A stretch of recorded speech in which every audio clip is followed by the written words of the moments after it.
गौरा पर्व 2026 की हार्दिक मंगलमय शुभकामना। गौरा पर्व जैसे हमारा ये दक्षिणायन का पर्व है, कोई भी पर्व आने से पहले उनका आगाज होने लग जाता है। गौरा पर्व से एक महीने से पहले इसका आगाज हो जाता है। जैसे दिवाली एक महीने से पहले उसका आगाज हो जाता है। गौरा पर्व में क्या होता था, पहले गांव में जनसंख्या ज़्यादा थी और ये सयाने लोग थे। एक महीने पहले से ये खेल लगने लग जाते थे। धुमारी, ठाड़ो खेल, देवड़ा। धुमारी और ठाड़ो खेल एक ही शब्द है जी। धुमारी को ही ठाड़ो खेल कहते हैं। और ठाड़ा खेल में क्या होता है, ढोलक बजती है। ढोलक ये पुरानी जो हमारी गांव की ढोलक थी, उसमें दाहिनी तरफ थोड़ा बीच में आटा लगता है गेहूं का, कूद कर थोड़ा, तो उसकी आवाज़ बड़ी तेज होती है, बाघ की जैसी आवाज़ आती है। ये धुमारी में क्या होता है कि ये कृष्ण चरित्र, रामायण, राम की लीला, कृष्ण की लीला, ये पांडवों की जीवनी एक गायन के रूप में प्रस्तुत करती है। ये मौखिक विद्या है। तो पहले सयाने लोगों में इसका अनुभव था, वो जानते थे। तो श्रावण मास जब शुरू होता था तो सायं खाना खाने के बाद गांव में क्या करते थे, सायं में खाना खाने के बाद 1 घंटे 2 घंटे ये खेल लगाते थे।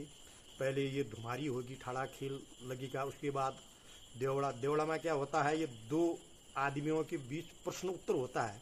प्रश्न उत्तर, देवनीति, राजनीति, ये हंसी मजाक, सुख दुख, आपस में प्रश्न। एक तरफ से एक गायक प्रश्न पूछेगा तो दूसरा तुरंत उसका उत्तर देगा, और ये चलता था 1 महीने पहले से। अब गांव में पलायन भी हो गया है, कोई आदमी नहीं है, तो ये परंपरा लगभग लुप्त हो गई है। हर गांव में 1 महीने पहले से खेल लगता था। बलतड़ी में तो थोड़ा बहुत अभी भी लगता है, क्योंकि यहाँ हमारी बलतड़ी सांस्कृतिक समूह के प्रमुख प्रधान जी धारियाल खुशहाल सिंह जी के पास कुछ ये विद्या है, तो ये खेल वो लगाते हैं। और गांव में तो लगभग इधर उधर ये लुप्त हो गया है। और नेपाल की तरफ थोड़ा ये है अभी भी, और ये खेल शेल लगाने वाली देवड़ा और धुमारी, ठाड़ा खेल वहाँ पर अभी भी है। और ये जो ढोलक होती थी, ये ढोलक लुप्त हो गई। ये ठाड़ा खेल धुमारी में बजती थी। पहले बलतड़ी में भी 3-4 ढोलक थी। अब वो ढोलक जो बजाने वाले शौकीन आदमी थे, जिसको शौक थी, वो आदमी भी चली गई, तो वो ढोलक भी चली गई। ढोलक भी नहीं है आजकल। और ये ढोलक की आवाज़ जैसी बाघ की गर्जना होती है, जो तो इतनी तेज आवाज़ होती है। पहले की कहावत थी, हमारी जुलाघाट से लगभग भट्टाड़ 19 किलोमीटर है, तो 19-20 किलोमीटर जुलाघाट से मुनाकोट। जब भट्टाड़ में ढोलक बजती थी तो मुनाकोट में खेल लगता था। एक कहावत सुनी है मैंने कि अब भट्टाड़ में क्या है कि ये हर वहाँ अभी भी ये परंपरा है। पहले में भट्टाड़ में भी उतना तो नहीं है। पहले जो पुराने समय बताते थे कि भट्टाड़ में जब सायं को खेल लगता था तो 15-20 ढोलक बजती थी।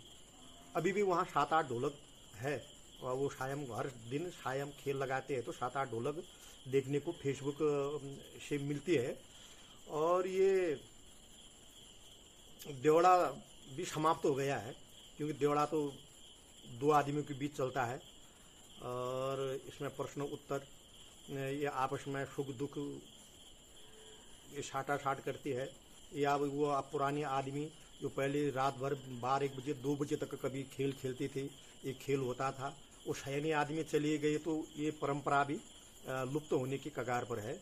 आप फिर आदमी के पास जो नया पीढ़ी के आदमी है, उनके पास अब इसमें रुचि भी नहीं है, क्योंकि वो आजकल फेसबुक, व्हाट्सएप, इंस्टाग्राम, उसमें वो ज़्यादा बिजी रहते हैं। हाँ, कहीं थोड़ा प्रोग्राम हो तो गांव में कुछ खेल लग जाए तो फ़ोटो खिंचाने के लिए ज़्यादा फ़ोटो खिंचाने वाले, वीडियो बनाने वाले आदमी ज़्यादा हो जाते हैं, और खेल लगाने वाले कम होते हैं, क्योंकि ये परंपरा अब लुप्त होने की कगार पर है। और ये गौरा पर्व कभी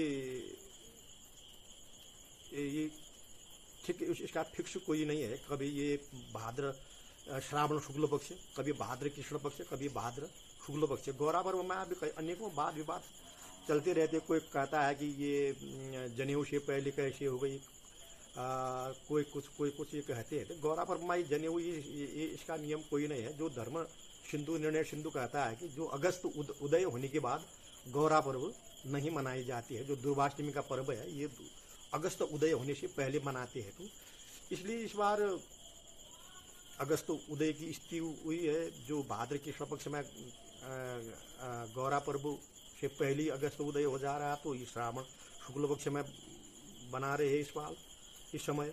ये श्रावण शुक्ल पक्ष का ये कोई नया वो थोड़ी है, ये तो कई सैकड़ों बार हो गई है। तो आदमी इसका ध्यान नहीं रखते भाई कब किस समय गौरा पर्व मनाया। तो हर फिर दूसरे तीसरे साल बाद ऐसी परिस्थिति हो जब पड़ेगी तो फिर प्रश्न पूछने लग जाएंगे कि भाई ये कैसा हुआ, क्यों हुआ। अरे भाई ये अब हुआ तो ध्यान रखो। ये तो अगस्त उदय के हिसाब से बनाई जाती है। जो रक्षाबंधन हमारी जनेऊ पूर्णिमा है वो तो फिक्स उसी समय होगी, श्रावण शुक्ल पक्ष को होगी। ये गबरा पर्व तो कभी श्रावण शुक्ल पक्ष, श्रावण भाद्र कृष्ण पक्ष और भाद्र शुक्ल पक्ष 3 समय में होती है। ये अगस्त उदय से संबंध रखती है ये।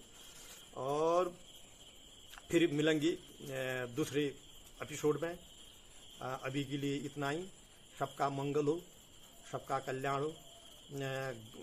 जय गणेश, जय गौरा महेश्वर, जय